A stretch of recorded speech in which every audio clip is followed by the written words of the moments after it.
బీజేపీపై Mamata Banerjee serious అయ్యారు. మాల్దా అల్లర్లు ఒక గేమ్ ప్లాన్ అన్నారు. అశాంతిని సృష్టించి రాష్ట్రపతి పాలన తేవాలని బీజేపీ ప్రయత్నిస్తోందన్న మమత న్యాయాధికారులకు ఈసీ రక్షణ కల్పించలేకపోయిందని ఆరోపించారు. సర్పై ప్రజల్లో వ్యతిరేకత ఉందన్నారు మమత. 294 నియోజకవర్గాల్లో అన్ని సీట్లలో తానే అభ్యర్థినని అన్నారు. తన తరపున ఎవరు అభ్యర్థి అన్నది మర్చిపోవాలని, తనను చూసి ఓటేయాలని తెలిపారు. భవానీపూర్ క్యాంపెయిన్లో వర్కర్స్ మీటింగ్లు నిర్వహించి ఓటర్ లిస్ట్ నుంచి పేర్లు తొలగించడానికి వ్యతిరేకంగా న్యాయ, ఆర్థిక సహాయం ఇస్తామని హామీ ఇచ్చారు. ఉత్తర బెంగాల్కు క్యాంపెయిన్ విస్తరించనున్నారు. బీజేపీ బీహార్, రాజస్థాన్, హర్యానా, యూపీ నుంచి ఫేక్ ఓటర్స్ ను చేర్చుతోందని, ఓటర్ లిస్ట్ మార్పులు చేస్తోందని మమత ఆరోపించారు. మాల్దా హోస్టేజ్ ఘటనను బీజేపీ ప్రెసిడెంట్ రూల్ వేయడానికి కుట్రగా చూపిస్తున్నారన్నారు.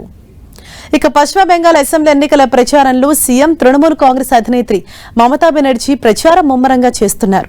ఆమె భవానీపూర్ నియోజకవర్గం నుంచి బరిలోకి దిగుతున్నారు. బీజేపీ నేత సువేందు అధికారి ఆమెకు వ్యతిరేకంగా పోటీ చేస్తున్నారు. ఇది ప్రతిష్టాత్మక బ్యాటిల్ గా మారింది.